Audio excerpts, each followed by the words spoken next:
Hi hello welcome to KR TV. ఈ రోజు మనతో పార్టీకి సంబంధించినటువంటి స్టేట్ యూత్ ప్రెసిడెంట్ శివారెడ్డి గారు ఉన్నారు. హలో సార్, నమస్తే. నమస్కారం అండి. ఇది ఎప్పుడో కోరుకున్నారు, ఇప్పుడు మొదలైంది ఆట.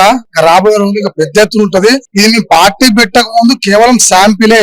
అంటే పార్టీ పెట్టక ముందే గుర్తు రాకముందు ఈ రకంగా ఉందంటే బీఆర్ఎస్ పార్టీ కాంగ్రెస్ పార్టీ అధికారంలో కాంగ్రెస్ పార్టీతో పోటీ పడుతున్నాం అంటే ఈ Congress party failure, BRS party failure. Telangana వచ్చి 12 సంవత్సరాలు ఇప్పటివరకు ఉద్యమకారులకు చనిపోయినటువంటి కుటుంబాలకు న్యాయం జరగలేదు. జాగృతి లాంటి ప్రశ్నించేటువంటి పార్టీ అవసరము, జాగృతి లాంటి కవితక్క లాంటి లీడర్ అవసరం, మహిళా ముఖ్యమంత్రి కావాలని చెప్పి కోరుకొని మేము పార్టీ పెట్టకుండా, మా పేరు రాకుండా, మా గుర్తు లేకుండా వేరే పార్టీ మద్దతు తీసుకున్నాక మాకు ఇంత పెద్ద రిజల్ట్ ఇచ్చారు జనాలు. అంటే అమరవీరులకు సంబంధించి మాత్రమే పార్టీలో ఇంపార్టెన్స్ ఉందా, లేదంటే యూత్ కి కూడా ఇంపార్టెన్స్ ఉంది అని చెప్పి ఎంతవరకు యూత్ కి ఇంపార్టెన్స్ ఉంది జాగృతి పార్టీ? తెలంగాణ జాగృతి పార్టీలో రేపు రాబోయే రోజు పెట్టేటువంటి పార్టీలో 101% ఫస్ట్ ప్రధానంగా పాత్ర ఉద్యమకారులకు ఉంటది. తర్వాత ఆఫ్టర్ 40 నుంచి 60% మధ్య యువకులకు ఉంటది. తర్వాత మహిళలకు 33% మహిళలకు ఉంటది.